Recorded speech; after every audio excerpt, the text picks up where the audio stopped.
Poshina police સ્ટેશનના NDPS act મુજબના ગુનાના છેલ્લા 4 વર્ષથી નાર્કોટિક્સના નાસ્તા ફરતા આરોપીને પકડી પાડતી સાબરકાંઠા SOG પોશીના પોલીસ સ્ટેશનના NDPS એક્ટ મુજબના ગુનાના છેલ્લા 4 વર્ષથી નાર્કોટિક્સના નાસ્તા ફરતા આરોપીને પકડી પાડતી સાબરકાંઠા SOG નાયબ પોલીસ મહાનિરીક્ષક શ્રી વિરેન્દ્રસિંહ યાદવ સાહેબ તથા પોલીસ અધિક્ષક શ્રી ડો. પાર્થરાજસિંહ ગોહિલ સાહેબ નાઓએ NDPS ના નાસ્તા ફરતા આરોપી પકડી પાડવા બાબતે આપવામાં આવેલ ડ્રાઈવ અન્વયે અસરકારક કામગીરી કરવા સૂચના કરેલ,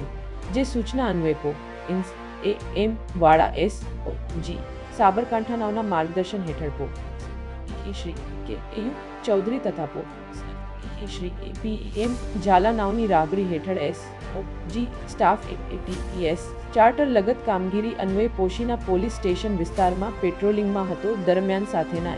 ASI જયદીપકુમાર દિનેશેન્દ્ર તથા કોન્સ ભાવિનકુમાર રસિકલાલ ના 0 નાઓને તેમના ખાનગી બાતમીદારથી બાતમી હકીકત અન્વયે પોશીના પોલીસ સ્ટેશન પાર્ટ વિભૂત ના 00/0 NDPS એક્ટ 0ની કલમ 0C0B0 મુજબના ગુનાનો નીચે જણાવેલ નાસ્તો ફરતો આરોપી ખેરોજ બજારમાંથી મળી આવતા સદરી નાસ્તા ફરતા આરોપીને ભારતીય નાગરિક સુરક્ષા સંહિતા 0ની કલમ 0 જે મુજબ અટક કરી આગળની કાર્યવાહી સારું ખેરોજ પોલીસ સ્ટેશન ખાતે સુપ્રત કરવામાં આવેલ છે. કામગીરી કરનાર કર્મચારી શ્રી PM ઝાલા SG હવે જયદીપકુમાર ફ ભાવિનકુમાર કો સુશીલકુમાર કો પંકજકુમાર AM વાળા police inspector SOG Sabarkantha Kalpesh Kumar Narayan भाई पंचाल नीट 24 न्यूज़ हिम्मतनगर। पूरी खबर देखने के लिए नीट 24 न्यूज़ को सब्सक्राइब करें।